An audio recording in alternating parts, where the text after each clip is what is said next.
Hello bachcho, let's read the question. The question says the molar heat capacity of water in equilibrium with ice at constant pressure is option A 0, option B 40.45 kilojoule Kelvin inverse mole inverse, option C 75.48 joule Kelvin inverse mole inverse, option D infinity. So इस question में हमसे ये पूछा है कि अगर water जो है वो इक्विलिब्रियम में है विद आइस, तो उस टाइम पे जो मोलर हीट कैपेसिटी होगी एट कांस्टेंट प्रेशर वो कितनी होगी। Molar heat capacity at constant pressure जो होती है सीपी होती है, तो वो कितनी होगी।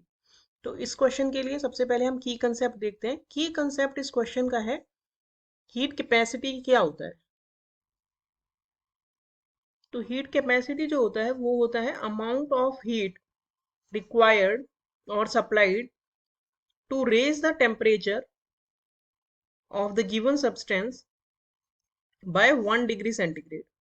तो जो भी सब्सटेंस है उसका अगर टेम्परेचर हम 1 डिग्री सेंटीग्रेड इंक्रीज करेंगे, उसके लिए कितना अमाउंट ऑफ हीट चाहिए, उसे हम उस सब्सटेंस की हीट कैपेसिटी कहते हैं।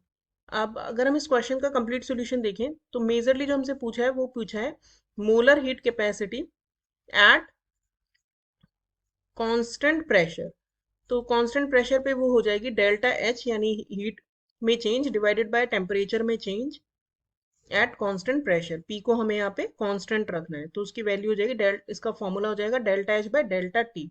और हमें जो क्वेश्चन दिया है उसमें बोला है कि water is in equilibrium with ice, यानी कि ये क्या है, फेज ट्रांजिशन है, क्योंकि एक फेज जो है वो दूसरे फेज में चेंज हो रही है। जो लिक्विड था वाटर वो सॉलिड वाटर में कन्वर्ट हो रहा है और इक्विलिब्रियम में है। तो इक्विलिब्रियम के टाइम पे फेज ट्रांजिशन हो रहा है, तो फेज ट्रांजिशन के टाइम पे जो टेम्परेचर चेंज होता है वो होता है जीरो।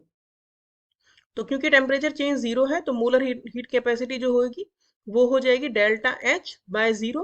और किसी भी चीज को अगर हम जीरो से डिवाइड करते हैं तो क्या आता है, इन्फिनिटी। तो molar heat capacity of water in equilibrium with ice at constant pressure will be infinity. तो हमारा करेक्ट आंसर हो जाएगा option D. Hope you understood the solution well, thank you.